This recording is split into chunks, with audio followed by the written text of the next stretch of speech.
Ciara Fanlo supports struggling adolescents and their families. As a teen, she experienced depression, anxiety, self-harm, and suicidal ideation. Her years of treatment included various medications, hospitalization, wilderness therapy, and a therapeutic boarding school. Despite the efforts of doctors and practitioners, she felt that most treatments did not address the root cause of her suffering.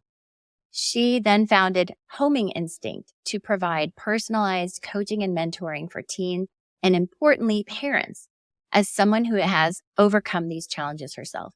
Through one-on-one sessions, she helps teens rediscover resilience, confidence, and self-worth.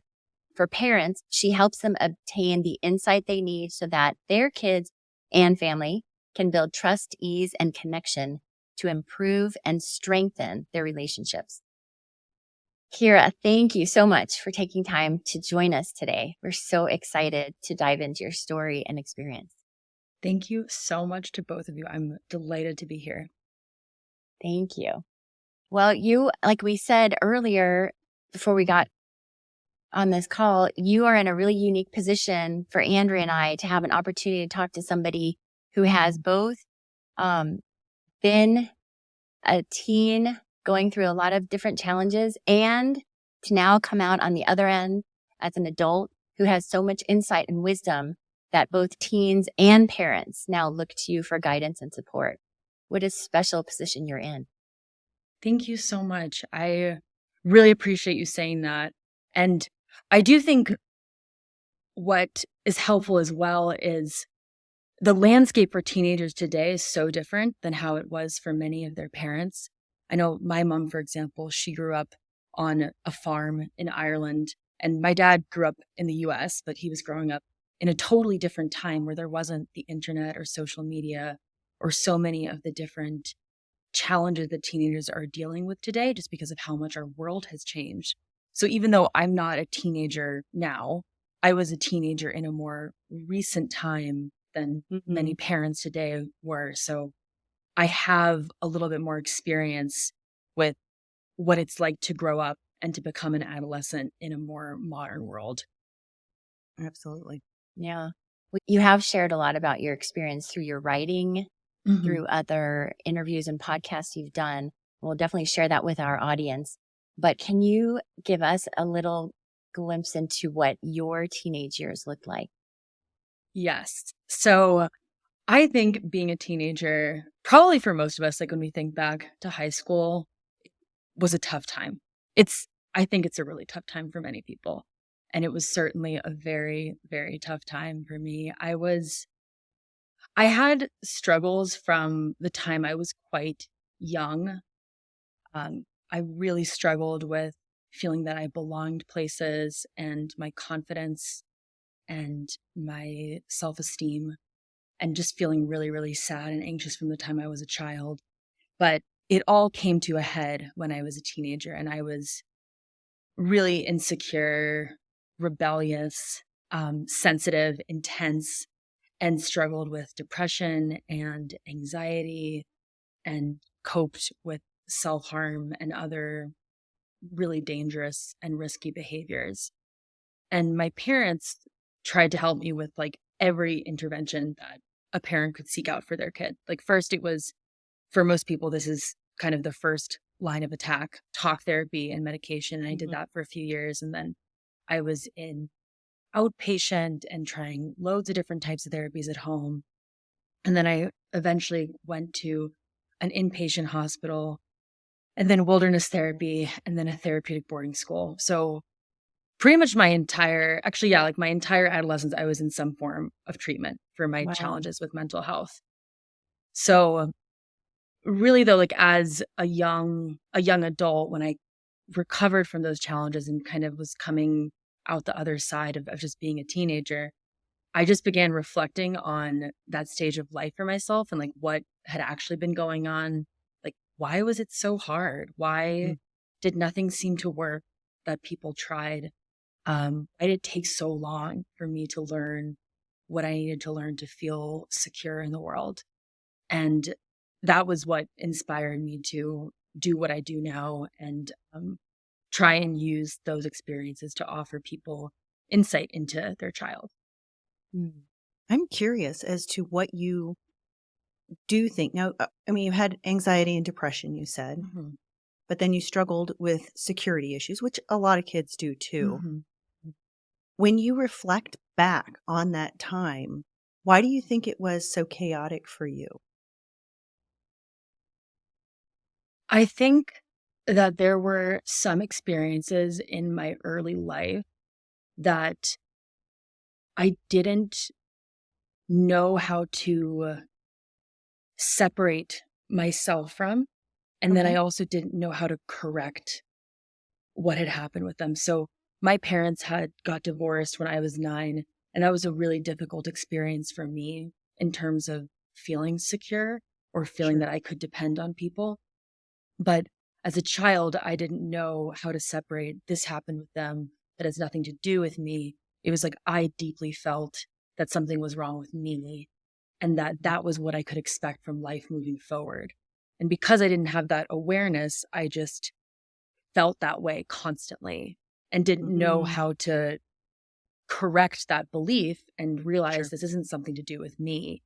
So I think having those feelings of instability and insecurity in the world were constantly leading me to things that would bring about short-term relief, like self-harm, for example. But those things that would bring about short-term relief would create long-term dysfunction. So I was like always coping with in ways that were just extending the dysfunction in my life. And it just became like a cycle. You have a lot of experience going through different programs, even residential treatment, wilderness therapy. So I know you can speak from intimate experience there, and you've written extensively about the wilderness therapy, which is very interesting. As a parent that is relying on a host of experts to guide them and make recommendations, how would you advise a parent to evaluate programs, therapies? Because as you've experienced, maybe it looks like it's going to be one thing. And I know you've said there were some amazing aspects of wilderness therapy and then maybe some less so. And I'd love for you to speak to maybe your experience, but also how parents can make an informed decision, because it's also a very emotional one. Yes. That's a great question. And that is a fantastic question. And I'm really glad that you asked it, because what can be so confusing for the teenagers and children in these programs who are having abusive experiences is that it's happening under the guise of therapy. And for parents who are being led to make harmful decisions, they are being advised to do so by people who are experts and professionals. Right. So it's a really scary, valid question. How does someone navigate working with professionals when they can't always be 100% sure that their family's best interest is actually being kept to heart? So one thing I would say for parents who are considering sending their children away, I have very complicated feelings about residential treatment programs. And I can acknowledge the benefits of a residential program. Sometimes a change in environment for a teenager is massive. Just being away from home and their peer groups and all of the temptations and dysfunctional patterns that they're struggling with at home. So there are benefits such as that I can acknowledge about why parents would send their kids away. Okay. Can you say that again, Ciara? We lost you. I don't know. Yeah. If it's still there. What was the last thing you heard me say? Was that when you have a change of environment? Oh, okay. So sometimes a change in environment can be really helpful for a teenager who can't seem to get out of a cycle, and being away from, they can't stop arguing with their parents. So sometimes the distance is helpful for them, the teenager, to just get like a break from all of the chaos. So I understand there are situations where parents feel that is their only option. Things that a parent should really keep in mind is, what is their contact with their child like when the child is in the program? A lot of programs monitor communication. The child does not get to speak privately to their parents. They oftentimes are not even allowed to contact their parents until they have been in the program for a period of time. So there will be like weeks before they can talk to their family. So that is something I would really, really watch out for, because your child doesn't have an opportunity to share with you if things are really not going well there. Right. So from your experience, you're saying no contact is never okay. Yeah, I don't think that's ever okay. Oh, okay. Yeah. Or if the contact is like monitored, because sometimes the child, and this was the case at the boarding school I was in a really abusive boarding school. And when I was finally allowed to call home, there was another person listening in on my phone call. And I kind of told my parents, not super explicitly, but I was hinting, I would really like you to pick me up. This place is really scary. And the next day in group, the kid brought it up to everyone, and I was punished for sharing that with my parents. So if the child is going to be in a situation like that where they don't have the freedom to actually communicate with their family, that's a red flag to me. Yeah. Absolutely. Yeah. Right. Was this boarding school specific to kids who had a mental health challenge or other struggle? It wasn't just straight up boarding school. Yes. Yeah. Okay. It was for kids who had, yeah, exactly. Mm-hmm. Yeah. Oh my gosh. So curious. Yeah. Mm-hmm. Has that school since been It's closed? Closed? Okay. Yeah, it's closed. Yeah. Wow. I wonder what Yeah. because I've heard of that a few times, right? Mm-hmm. Of these facilities that have, basically abusing those kids. But I wonder what safety precautions are put into place now so that parents don't fear for that type of Mm-hmm. counseling or therapy. I mean, I understand that oftentimes we as parents might inadvertently be exasperating a situation because of the way that we are communicating with our child, or that relationship has been built or whatever. So things have to change. So that's Mm-hmm. why oftentimes therapists are involved. Mm-hmm. I mean, so I would think that if I was hearing something that a therapist was doing, I might become frightened, because I would be thinking, well, that's not the way I would do it. Mm-hmm. Mm-hmm. Well, what I hear from your question is it's natural for parents to feel maybe confused by an approach that's being taken. For sure. And so how are they able to be like, okay, maybe that's not how I would do it, but I'm trusting this professional to do it their way versus this is really, really damaging my kid. Mm-hmm. Mm-hmm. I mean, I think there are some things that are just black and white, not okay, that do still happen in programs, like sleep deprivation, depriving children of food. What? No sleep or food? That's happening right now? Yeah. Okay, sleep is like the foundation of mental health. I can't believe that anybody would think that not having sleep would be okay to do to somebody who is already struggling. Yeah. What is the theory behind that, do you think? So I'm going to actually zoom out a little bit, because there was another thing I was going to mention for the question about what are some things parents should watch out for, to just give some background on the troubled teen industry. Okay, we'll back off. That will just explain. No, it will just we'll just bring it back real quick, because it will give some context to these shocking details I have just shared with you. Okay. So the troubled teen industry actually has quite sinister origins. The industry is essentially an offspring of a cult that existed in the 1960s called Synanon. It's Synanon. I'm spelling it out because sometimes when I say that, people think I say cinnamon, and the cult is not called cinnamon, it's Synanon. So I don't need to go into too much background about the cult, but they basically it was like a drug rehabilitation cult that created attack therapy, and they popularized the tough love approach for treatment.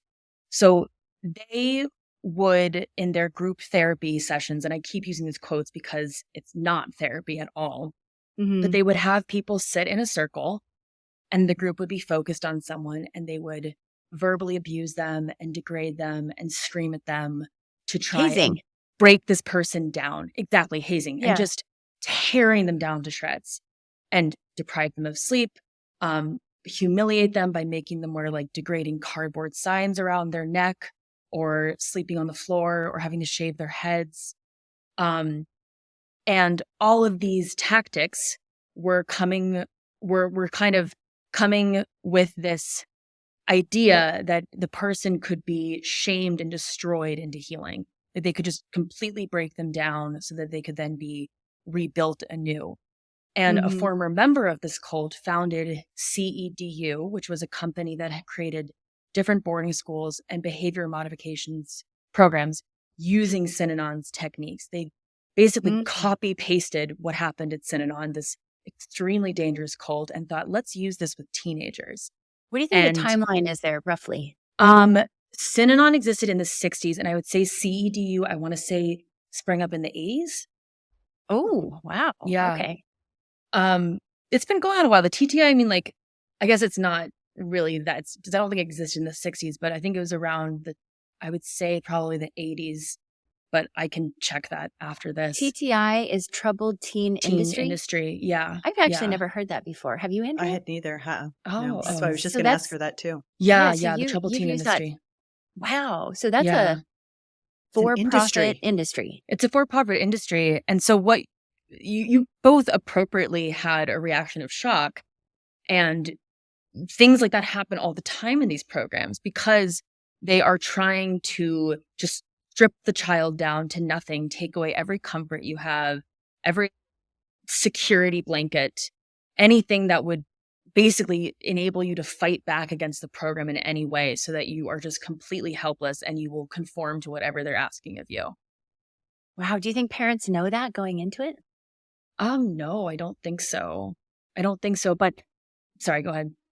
I was going to say, are there kids that are coming out of this? I mean, it's gone on now for too many years.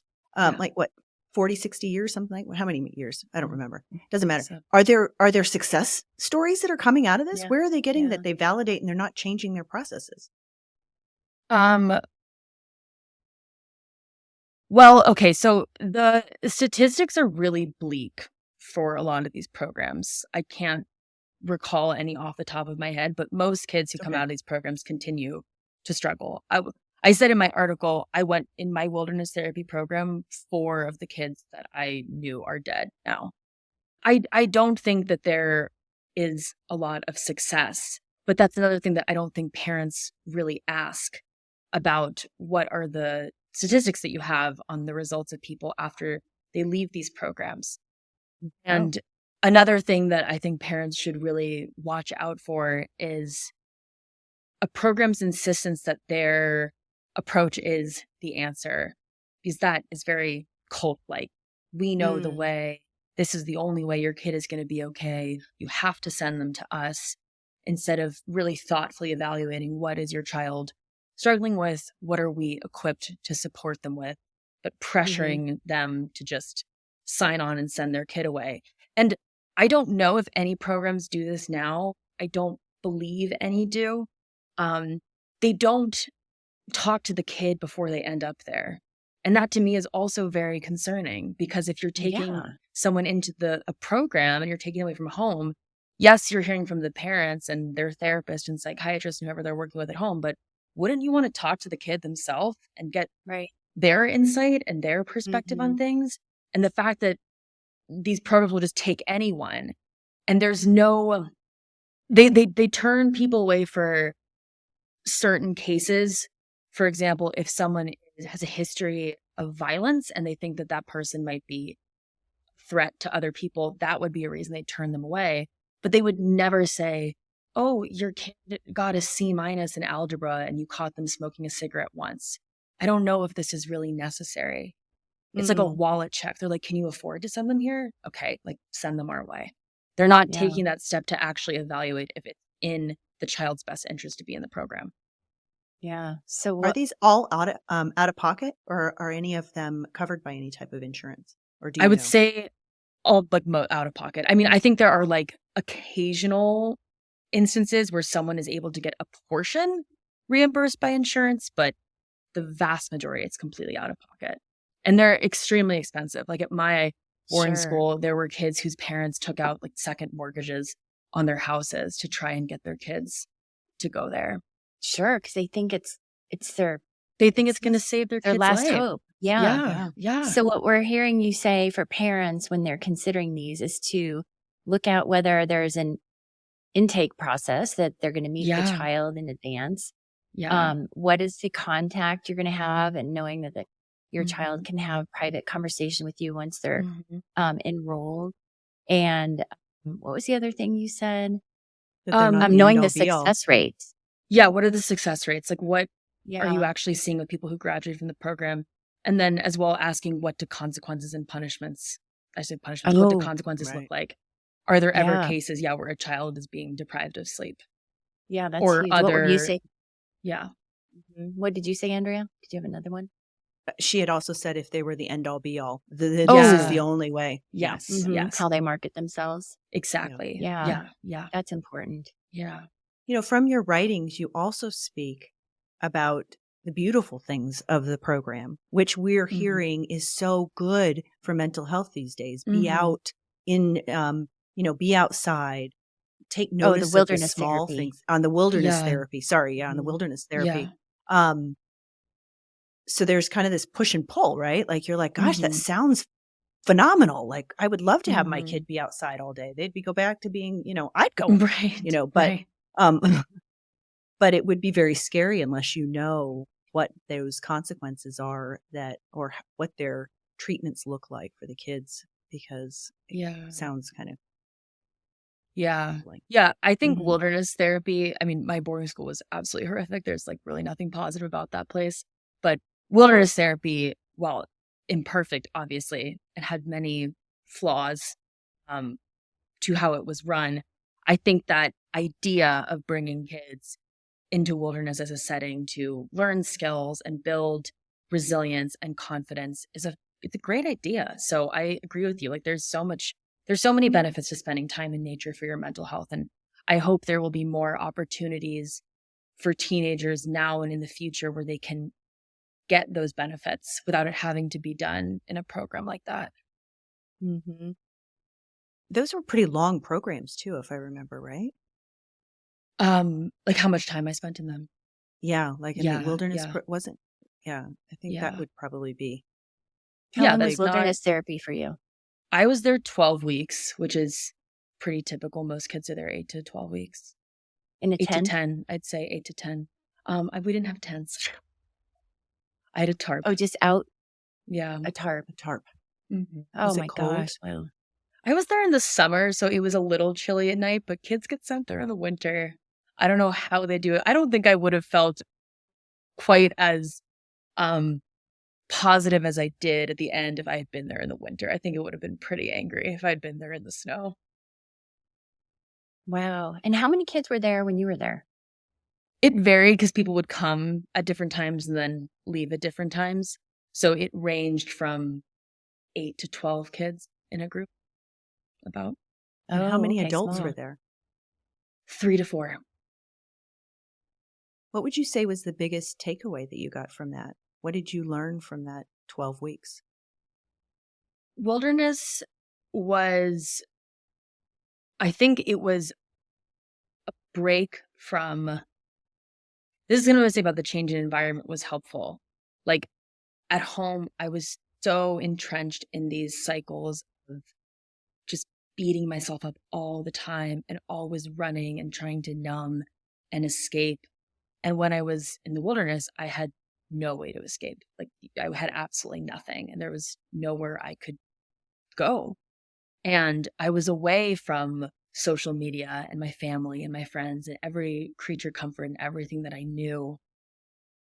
And it was the first time I really felt in touch with my own inner voice because I just had a chance to listen for the first time. Mm. And it also gave me an opportunity to build counter evidence to the beliefs that I had about myself, about not being able to do anything difficult or feeling like I'm a weak person and I'm worthless and I can't do anything right.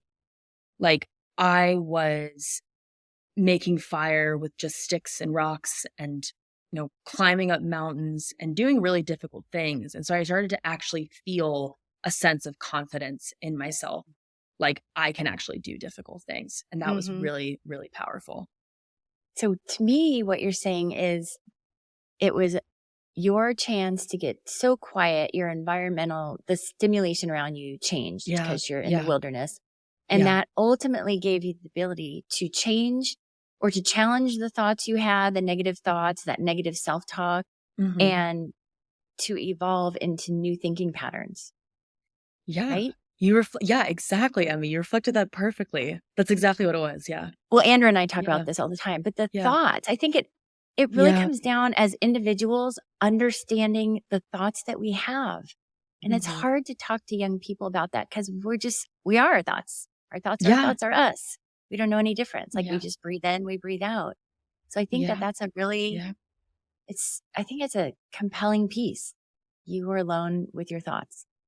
We had a guest on, he's a 17-year-old, 18-year-old who took himself off of social media and had this pyramid of basically stimulation. And he said the happier you are, the happiest you will be, or the most content is when you're at the bottom of the pyramid doing the things that are the least stimulating. Is it just, and then he said, you can't get rid of all of it. And you shouldn't get rid of all of it. The top stuff, the concerts and the skydiving, he said, was exciting and it's fun.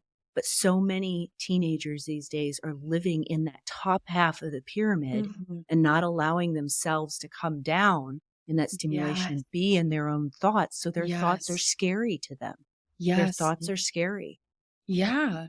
I've heard so many teens say that they always have something going, whether they're listening to music or a podcast or TikTok, they are never alone with their own thoughts. And I think sometimes the way that people approach personal development or healing is also coming from this really urgent and stimulated place. And a feature of trauma is something that happens, it's like too much, too fast, too soon. And I think healing is actually a lot about slowing things down and not trying to take everything in that you need all at once and do it all at once.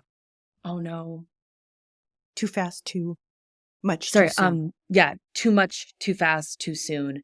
And I think people can approach life from that place or healing from that place of needing to take everything in all at once and fix it all at once.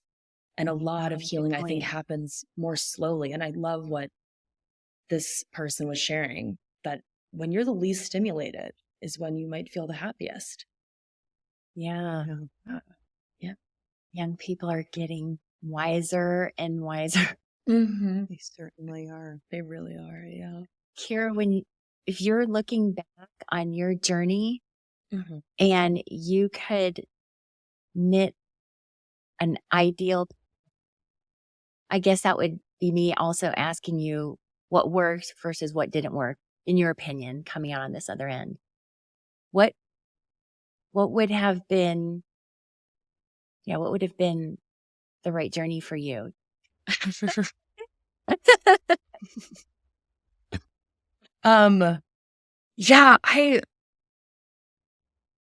me think about that for a second, because I have the same thought when I think about it. Like, I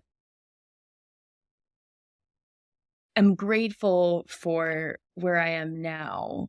And also there are a lot of things I went through that I think I would have liked to have just had a normal high school experience. I don't know if I would have opted into some of those things that I went through, but I don't regret them because they happened in the way that they needed to. And I'm where I need to be because of them.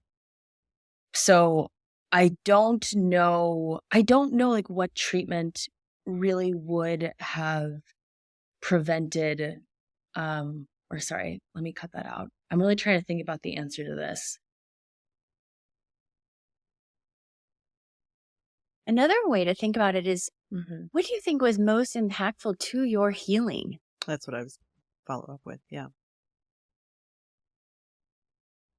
I think what was most impactful for my healing was some of the experiences that I did have in wilderness that I already spoke about, like realizing the capacity that I had to influence my own life. Mm-hmm. For example, there was one night in when I was in wilderness where I told you we had tarp shelters, and monsoon season happens in the summer, so I had built my shelter and it got flooded basically, and I woke up in the middle of the night and I was like submerged in water, and I just started laughing because I was like, this is so bad. This is so awful that it's actually kind of funny. Like, this is like a funny moment to me because it's so horrible. But that was how I would cope with a lot of really uncomfortable experiences there that were physically very uncomfortable, like just being rained on or hailed on.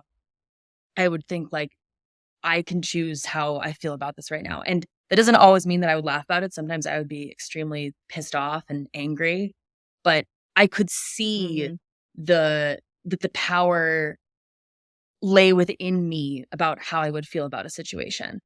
Like, things are going to happen. Like, it's going to rain, and I can laugh about it, or I can cry about it, or I can cry about it and then laugh about it, or laugh about it and then cry about it. And I think as well, like, just finding my way, honestly, after treatment. Like, wilderness did have some healing elements, but I can't really say, well, there's like nothing positive I could say, but I don't think that I gained anything deeply meaningful about my experience from my experience in the hospital or the boarding school that I was in. Like, my healing really happened afterwards, and it came kind of from realizing like my life doesn't have to look like what I thought it would look like, and maybe what everyone else's around me looks like. Like, it's okay that I don't love crowds. And it Mm-hmm. seems that like everyone else my age like loves crowds and, going to like big things. Like, that's just not my thing. And I keep pretending that it's my thing and it's not for me. And maybe everyone else has this path for their education and mine's going to go this way. And that's Mm-hmm. okay. It's okay that my life looks a little bit different. So finding acceptance for my path and my life, being the way that was authentic to me and supportive for me. And then finding mentors and people that inspired me and that I felt connected to and admiration for, that had a huge impact on me. I had some really awesome like teachers or people in high school that played that role, but I don't think that I really found those people for myself until kind of after I came out of treatment. And that just helped me feel a sense of hope about my future and motivation, the same kind of motivation I'm describing about like, oh, there's so many ways to have like happy and successful life. And I get to Yeah. create that for myself. It's okay that it's not going to look like maybe what I thought it would look like. Yeah. Yeah. I guess, Andrew, when just listening to Ciara, I mean, we as adults, as our age, old people, we are still slowly realizing things too, day by day, right? It doesn't ever change. It's always the next hurdle or the next level of accepting where we're at, or ourselves and aging, right? That's where Andrea and I are at. Or, okay, I shouldn't say Andrea, but me. No, I'm It's changing like, too. how do Obviously, I'm you here. accept where you're at any stage in life? Yeah. But I think also from a parent standpoint is one, we've talked about this in other podcasts, is not having the expectations of your kids of what you expect their life to be like. Yeah. Yeah. And then supporting them when they're questioning whether or not they're normal or they're expressing some sort of a insecurity about not fitting in, and Yeah. then encouraging the uniqueness and the ability to be authentic to yourself. It's probably very healing for a child. Yeah. Hmm. I think teenagers have such a drive to fit in with their peers. Peer acceptance is so important to them. And they often are seeing, one model of what a good life is, and thinking that if they can't match that or mirror that, then they're doomed. And, there's nothing good about them or nothing worthwhile. And then we were talking about the thoughts earlier, then the thoughts become so focused on what they're not and what's wrong, instead of focusing on what do I love, what lights me up, what do I want to create, and focusing on that. So that's really, I think, what was underlying, like what was healing. It was like accepting that things aren't going to be perfect, and can that be okay? And then can I focus instead on what I do want to create in my life, instead of like lamenting what it's not. Mm-hmm. How do you help a young person realize those things? That's a good question. How do you fix it, I Ciara? think No, is this I know. like I'm how trying to be how funny to by fixing, but yeah. No. But It is so funny. Yeah. if we've all lived through some version of realization of something that we then heal through a negative or limiting belief, but how can you I feel like I'm trying to be the fixer. I'm not, but how can you help facilitate these conversations with a young person who is in the thick of it? How do you help them see these new ideals or new ways to think?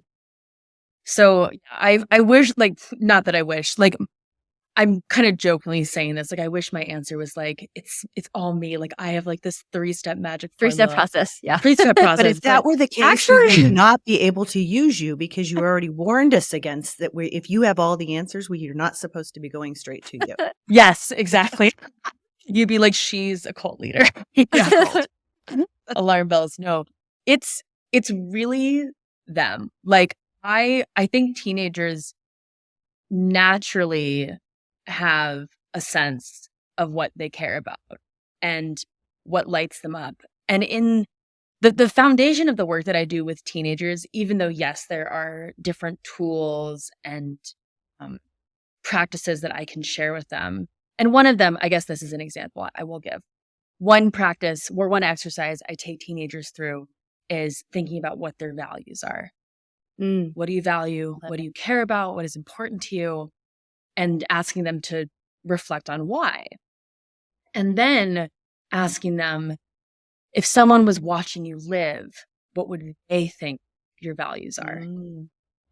Because so often our own values are like a compass or like a litmus test for us, because they can reveal to us, like, okay, I'm feeling a sense of disease, or I'm feeling down, or I'm feeling insecure or not proud of myself in some way.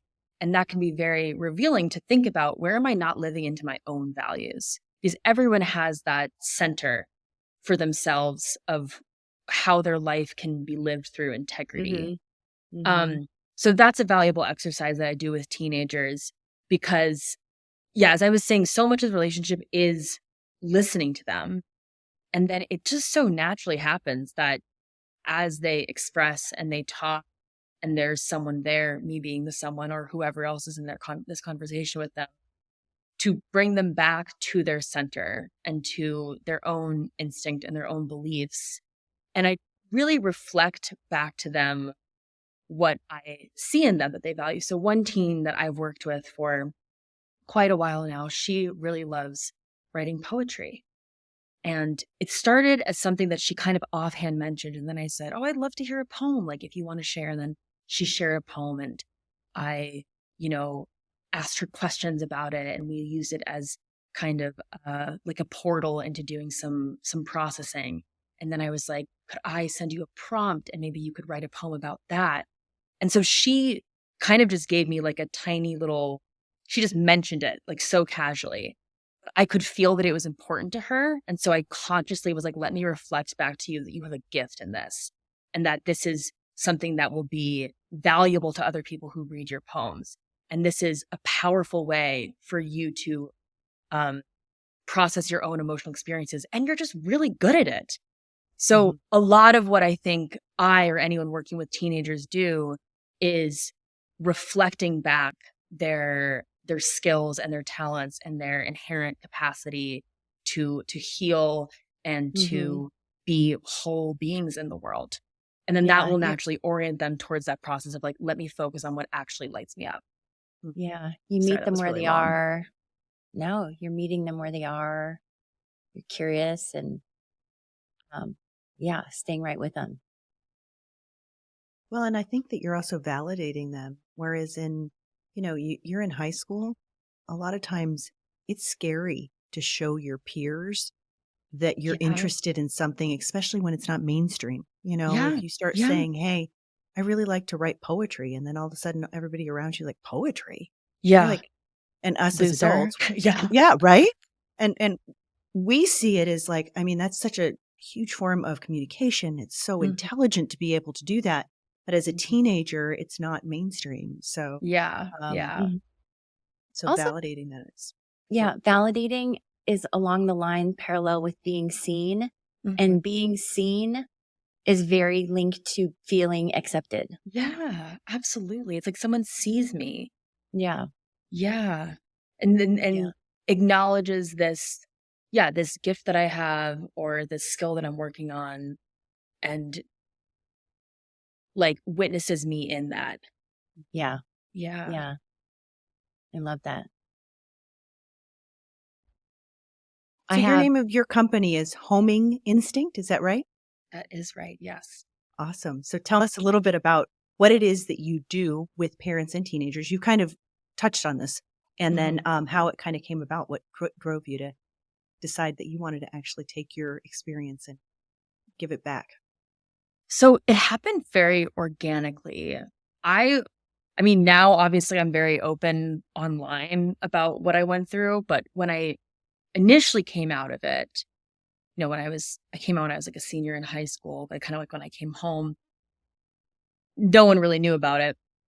But some of my parents' friends knew about it because obviously they would ask like, hey, Kira hasn't been home in like many, many months. Like, where is she? So some family friends of friends had kids who were going through similar things, and they got my name from these family friends of mine, and I would talk to their kid on the phone, or I would talk to the parents, and they would often express just, I think, like this relief, like, oh my God, you get it.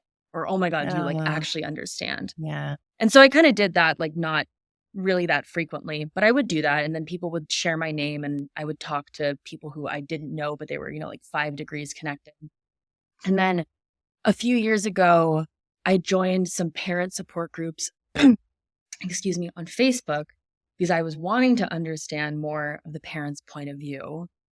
Because I do understand the kids, and then I had worked with teenagers in different settings, but I'm not a parent yet. And so I can't fully empathize with that role in all of this.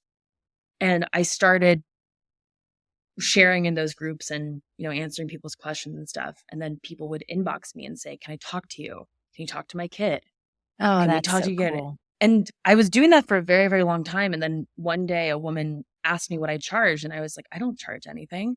And then I thought about it afterwards, and I was like, maybe I could like really focus on building this and creating a body of work around this, and giving this experience, this insight that I have in a more structured way through a business. So that's how it started. Incredible. Oh, yeah. And how cool that you turn your curiosity to studying us. Studying you. Yeah. Like, let me take some notes. Yeah. As parents. Those Yeah, that parents. is so cool. Oh, we need a lot of work. We need a lot of help. Oh my God. But don't we all? Like, please save. Always and forever. We'll probably Always be and 90 years forever. old and hopefully still changing and growing and getting better. Yeah. Where did you come up with the name Homing Instinct? What does it mean? So I am, obviously, I had such a positive experience my time in wilderness. I'm a deep believer in the teachings of nature. I think there are so many metaphors in nature that are like these symbolic processes, like the caterpillar becoming the butterfly, that reveal something fundamental about life, about ourselves. And I remember that many animals, bears, birds, salmon, to name a few, have an inborn ability to return home after traveling great distances. It's their homing Oh, instinct. And when I yeah. think of healing, there is a lot of learning or unlearning and then relearning. But I believe a lot of it is remembering. And I think many of my early attempts, especially when I was in the TTI, and then even after that, some of my attempts at therapy and whatnot, were coming from this place of like, I just felt like I'd been born wrong and there was something wrong about me. And if I could only find like the right tool or the right therapy, then one day I would finally feel okay. And I think the real healing is from remembering that you are already enough and like you always Mhm. were. And so I think homing instinct captured that belief about people having the ability and the knowing. Yeah, that's great. Thanks for Beautiful. explaining. Yeah, and I didn't know all Oh those yeah, thanks for animals asking. fall in line with those patterns. Yeah, it's really cool. I often think about animals like, how did they just know what to do? Like they I just think Yeah. about know that to like, too. it's just wild. Like they just know Yeah. what to do. Especially It the is. maternal kind of instincts, Yes. because they Yeah, don't but have what to expect when you're expecting. No, they don't have a book. well, and how do they go so far away and then come back to the exact place? Like Yeah. turtles Yeah. will swim great distances Yeah. and then come back to the exact same place. How do they not make a wrong turn? I can I barely get out know. of my neighborhood. I know. And we have Google Maps. Like it's crazy. Yeah. Gosh, I I'm want to so make one clarification because I think I might have confused something early on. Mhm. Was that TTI was the boarding school and the no, I think that was part of that which was traumatic, was that Mhm. piece of it. But the, wilderness piece of it was healing. I think I had confused it early on that they were Oh, both all in the same and that you had a traumatic experience in both situations, but you're saying that really the wilderness was healing for you. You might change a few things in it, but it wasn't as harming as the boarding school and, residential treatments. Yeah. So wilderness is within the TTI. Like the TTI is wilderness programs, it's residential Okay. treatment centers, it's hospitals, it's boarding schools. It's So all the of that. wilderness therapy was within the TTI. And I think that I I also want to say, like, I think I'm unique in that I had a healing experience. I think there are a Okay. lot of people who have extremely negative experiences. I mean, there are people who've been sexually and physically abused in those programs and who have even died Okay. in those programs. So my um, experience in wilderness was healing, I think, primarily because of the nature. It was because I was in the woods for 12 weeks mhm. Okay. and that was healing. So yes, you absolutely are correct in that my experience and my reflections on wilderness were that it was healing for me, but I just want to offer that because I don't want to act as a stand-in or Right. that I can speak for everyone who's been to wilderness.